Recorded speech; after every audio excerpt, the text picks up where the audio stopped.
Okay, great. So, good morning, everybody, and welcome to this short excursion in the world of voice-based user interfaces.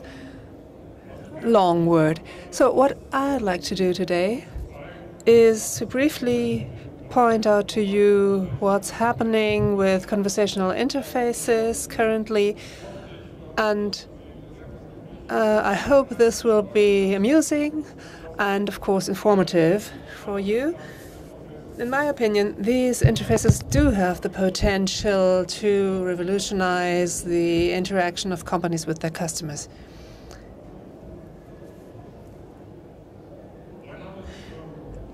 I'm Felix Heimbrecht. I'm Director of Technology with SapientRazorfish. If you don't know us, it's one of the leading global digital agencies, more than 10,000 employees, 40 offices worldwide.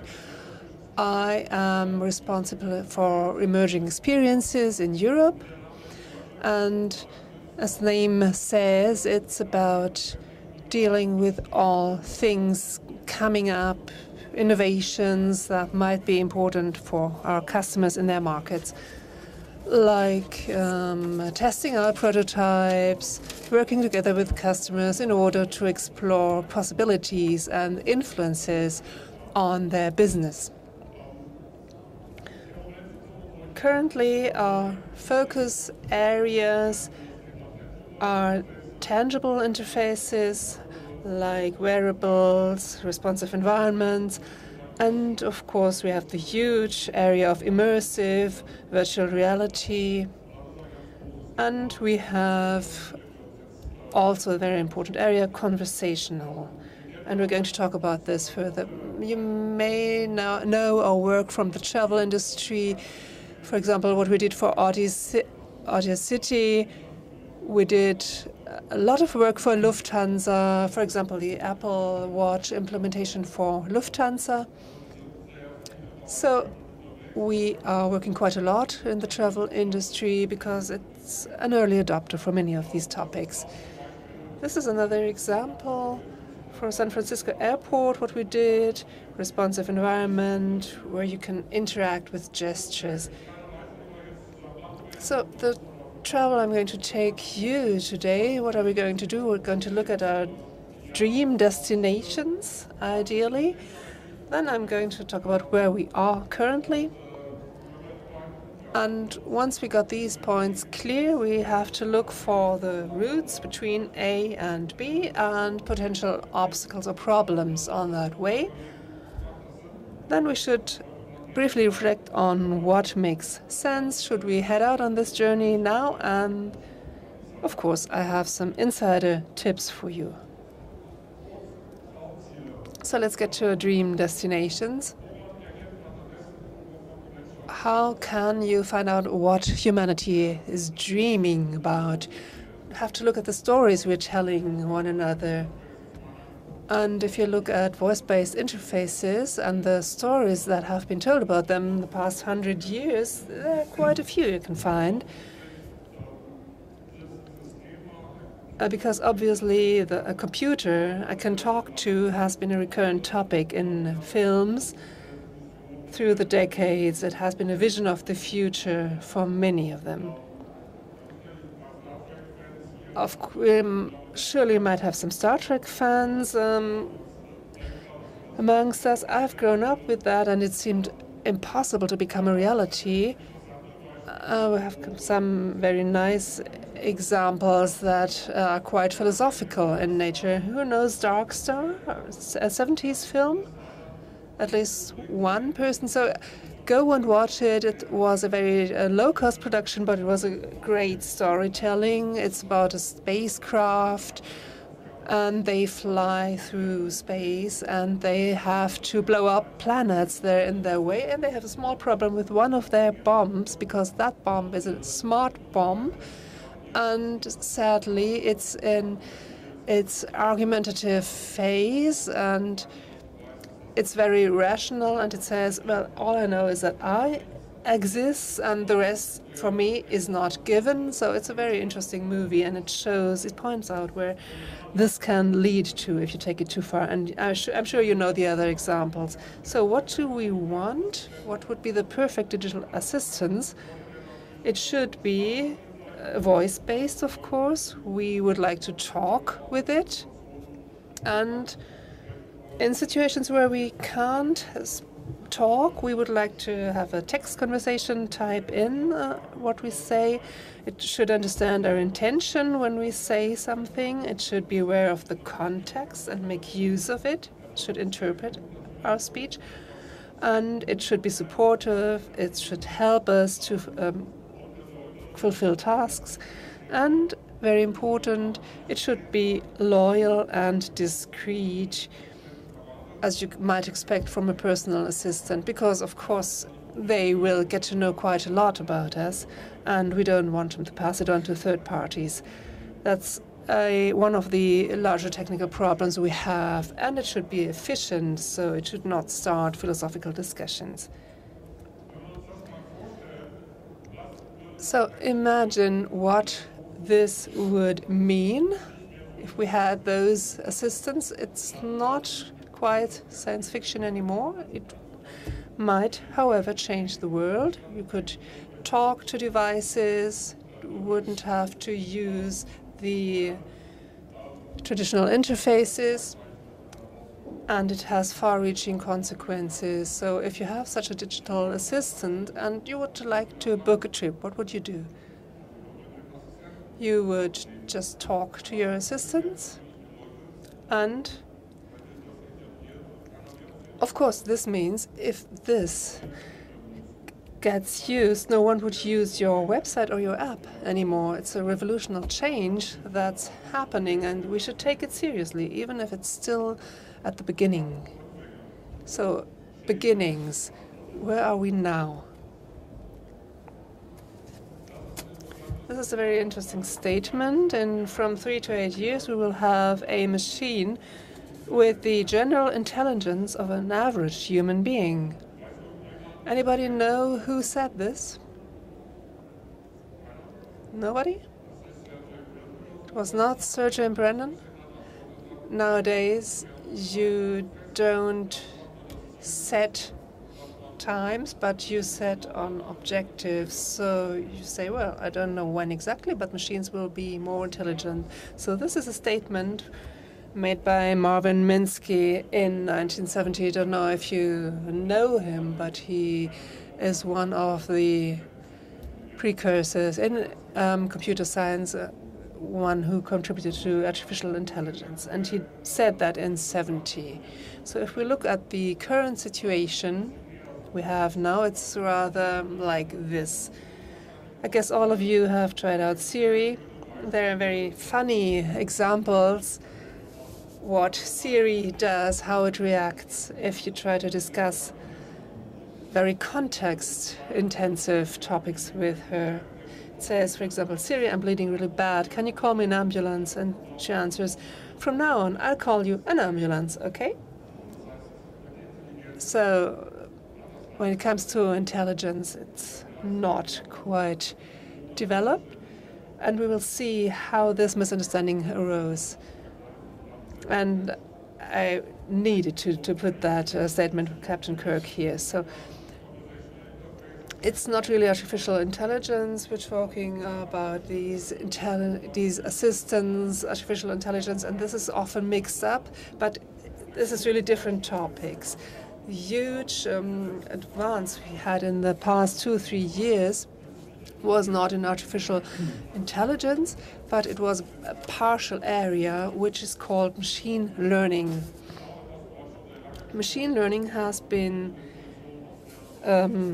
developed for a long time. This is a statement from 1959. So we are currently able to give computers the ability to learn without being programmed. So to give you an illustration, previously we solved problems the following way. We had a problem when we did an analysis, and then if we were able to understand it, sufficiently, we tried to find a step-by-step order, an algorithm, in order to automate it.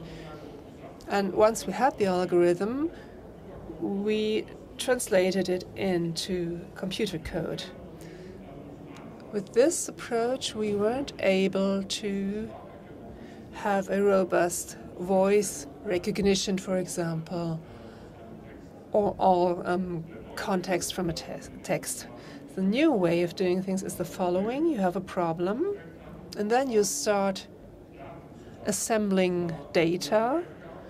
So you input data or things you would like to have as a result. And these are the training data you use to train a neural net. This is a structure that is able, if you present inputs and outputs often enough, it's able to learn from that and then use that training in order to produce results, even when it gets input it has never seen. So this is the real advance we've had here.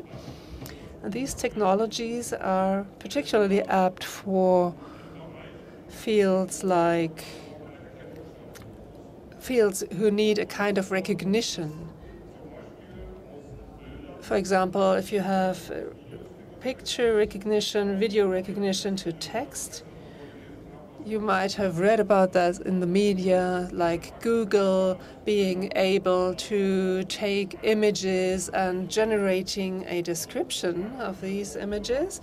The second application would be speech to text. So you have that speech signal and convert it into text. And the third field is to take text, to try and understand the intent of that text. And of course, the last two are extremely interesting for what we're currently discussing, and it is the field where we had made the most progression. So speech to text and text to intent, finding out the intent of the speaker, and both on the basis of machine learning. So if we look at the anatomy of such a conversational user interface, so these are the basic components involved. At the beginning, you have a speech-to-text component, taking the audio signal, translating it into text. Then you have components that are called natural language understanding, NLU components, that can filter out two things from the text: the intent of the speaker, so what did they really want to say, and second, the parameters. So if I say I would like to book a flight from Cologne to Berlin, for example, my intent is to book a flight, and the entities would be Cologne and Berlin. Then you need a dialogue management. So if you have the analysis of the input, you need to decide what to do about it. So what action has to be performed. That dialogue management then generate the action, the output of the system, and that has to be translated into text and then via text-to-speech into speech. So this chain is working quite well meanwhile. And what you also see is that where we have the intelligent point right in the center, when it says dialogue management, we have no great solution implemented. And that would be the core of such an intelligent system. So there we have much programming, we have many functionalities there. And this is the reason why these systems work in very restricted areas only. What you can also see is that we have text comprehension, that is central. So we need not differentiate between speech and text-based systems, because it's always translated from speech to text, and then that text is analyzed.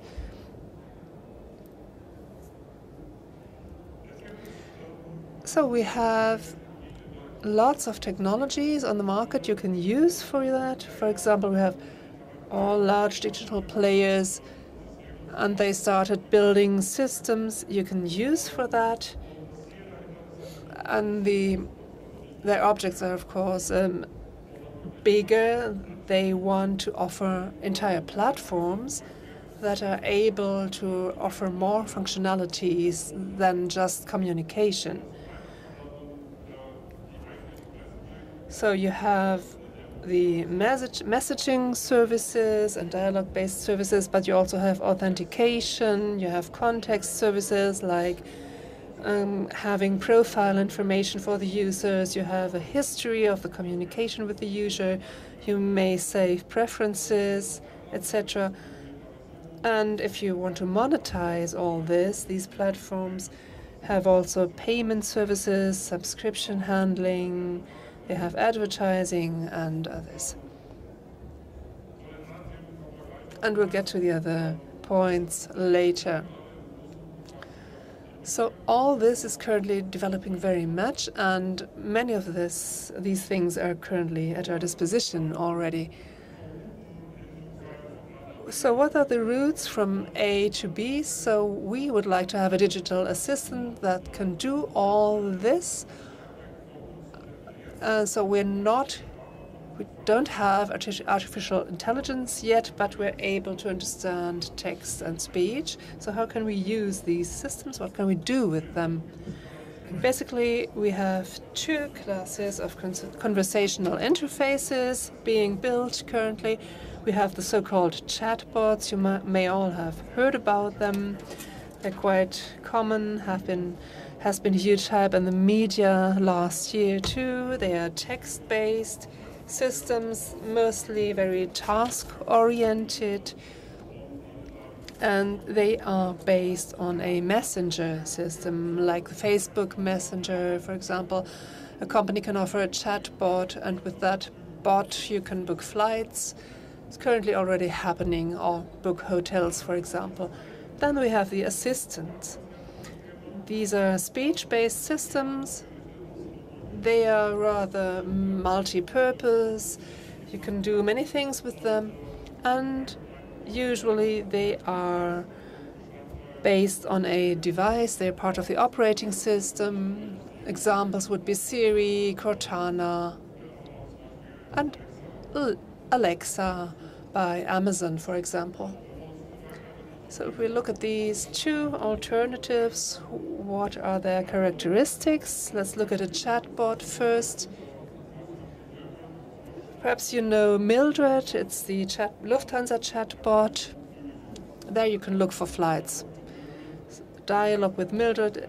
This is what it looks like. I can tell Mildred I'm looking for flights from, let's say, Düsseldorf to Atlanta. Then she starts searching for results. So this is a bit outdated almost. You can do much more. You can have photos, you can have graphs in the dialogue. Meanwhile, you can put in links to external sites. And you can also offer kind of swipe through pictures for the users. You can offer different options for not having to type in what you want. Who of you has used such chatbots? I think it's mostly the experts who built them. So has been a huge hype. Supposedly there are 10,000 of these chatbots on Facebook now, but it's still at the beginning very much. So if you start experimenting with these systems, you quickly find out the limits. The other interesting thing are the digital assistants. Of course, you all know Siri, but anyone ever tried out Alexa? Yes, there are quite a few. Alexa is very up and coming. It's the Amazon system with the Echo Dot device. In the US, it sold hugely. Meanwhile, on the CES at the beginning of this year, you could see that the system has evolved and is being incorporated in many other systems, like, for example, cars, the fridge, household devices, etc. When it comes to travel, of course, Alexa has something to offer. And meanwhile in Germany too. And I've tried something out for you.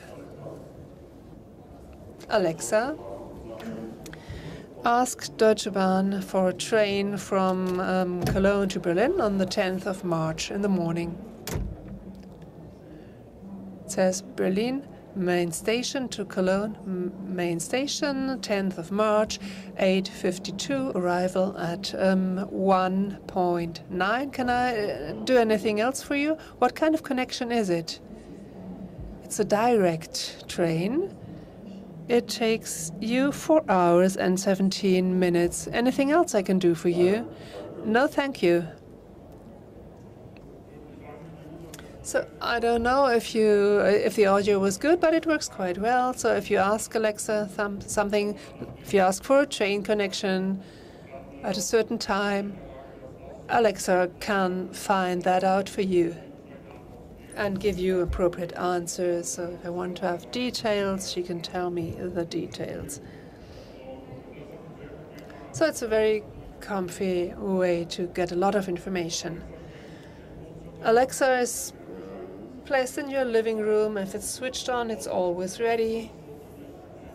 So it's about the most comfortable way to get information. It gets interesting if you try and ask a bit more differentiated questions. So what happens then? Alexa, what is a conversational interface? I'm sorry, but I didn't understand your question. So if you ask her what is a conversational interface, she doesn't have an answer. She does not understand the question. So that's quite interesting, this effect, which we have in almost all of these systems. I call it the abyss of ignorance, because the problem we're facing here is if we have such a system and we program it for a certain use case, it's a large effort. You have to do lots of training. In that small area, it will work quite well. So if you concentrate on that use case, the system will work almost perfectly.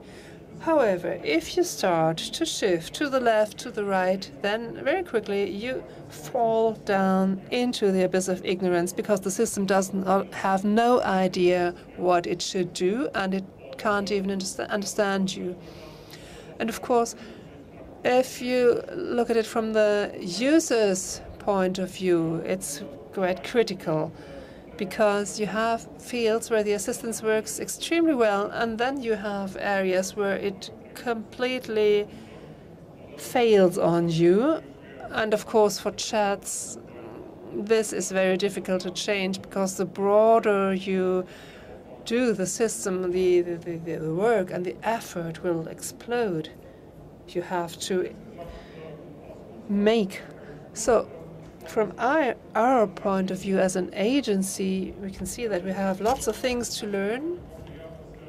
But we are all working with graphical user interfaces. How do they work? We have screens and we have elements put on them. We have 20 years experience and have worked with them. We're quite organized using them. We know how to use them. So we know the structures we need, and we know how to organize it. So with the conversational user interfaces, we're quite at the beginning. You have to start designing dialogues, and that's, of course, quite different than graphical interfaces. You need wholly different knowledge base. You need new skills, and many of the skills we have developed for the GUIs don't work for the new interfaces. And the interaction with the user has become much more complex, because in such a dialogue, you can have off branches, you can have the users jumping from one topic to the other, the context changes very quickly, and so on. So if we take a quick look at what we're dealing with. We're building up products and pilots. So you have very creative people, and they are very creative in their dialogues, and it's difficult to train the machines in order to have all variances included. Of course, we have ambiguities. If you say, please call Paris Hilton, and the system won't know whether to call the lady or the hotel in Paris. So this is a problem. Then we have language dependencies like idioms, things like that. And interesting problems with mixed languages. We don't even have a navigation system that's completely speech-based. Many restaurants and shops have English names in Germany too. So if you have German as an interface language, it gets problematic when you start to mix it up with English names, etc. And of course, as I said, users tend to jump from one topic to the other. And one of the hugest problems is to detect if the dialogue is already starting to get messed up, if there is an interchange between the user and the system that still makes sense. So, in spite of all these problems, why should we start dealing with them and start developing things? There are some very important trends at the user side because their behavior changes quickly. For example, we have apps. Apps are being downloaded less and less, used less and less. And the obstacle to bring somebody to download an app for a use case is becoming bigger and bigger. So the messengers, on the contrary, are being used more and more, especially among young users, and it's a very significant trend. Messengers are being used more than social media nowadays, and when we have speech-based technologies, they are adopted very quickly by the users. You can see that Amazon sold more than 5 million Echo Dots in 2015. And in addition, these systems have some other advantages that are relevant for you in your user context, so they don't have to be installed. It's not like an app that you have to convince the users to install it, and you don't have to log into them because the messenger is already certified. You know who you're talking with, and that's a big obstacle for many other systems. On the other hand, on the business side, we have advantages. It's quite easy to build in comparison on the basis of the platform I've showed you. Next argument is that, especially in travel, that's quite a natural use case because on many points of the travel chain, like inspiration, marketing, service, and after sales, you can use these systems in a very elegant way. And they have the advantage that once you have a one-to-one relation with the user, you can actively address them through these systems. Another point is that the technology is already available today. You can see on the chatbot side, all players, important players, have messenger interfaces, and on the right you can see the assistants currently available that all have interfaces you can use, and on the far right you can see that this has even created new kinds of devices that are accepted quite well, so it's not only on the mobile phone anymore. And you can see several frameworks and basic components you can use in order to build these systems, and we have to say that at least for prototypes and simple things, it's really quite easy to do. Another important point is that new ecosystems are on the rise. So until now, what you knew from the web, you had a search engine, and if you weren't found there, you didn't exist. If you have the app ecosystem, if you're not in the App Store, nobody will find you. The same is just happening with messenger-based systems. You have to be present there in order to be found there. And of course, this is true for the assistants too. And here the situation gets even tougher because the communication is done inside these systems. So the user is not talking with your system, but he's communicating with you via the assistant or the bot. Last argument, the user base is already massive. This is a Chinese example. With WeChat has 570 million users daily. That's about the population of the United States. So a lot is happening there, and WeChat is the basis for all the other systems coming on the market currently. Some insider tips to finish. So as I said, many new opportunities to interact with customers for marketing, sales, service, and experiences.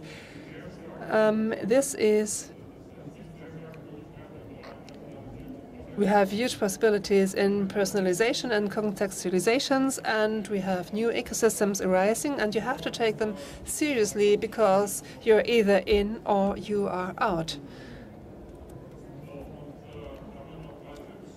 I have 3 things to say to you. So I would propose to start small. It's quite easy, so you have to restrict your use case and try to avoid the abyss of ignorance. Fence it in, and you have to start now because everything you need is already there. There's no reason not to start. So that's it from my side. And for those who are still working on their mobile apps, don't make the same mistake you did then with the interfaces. Start now. Thank you very much.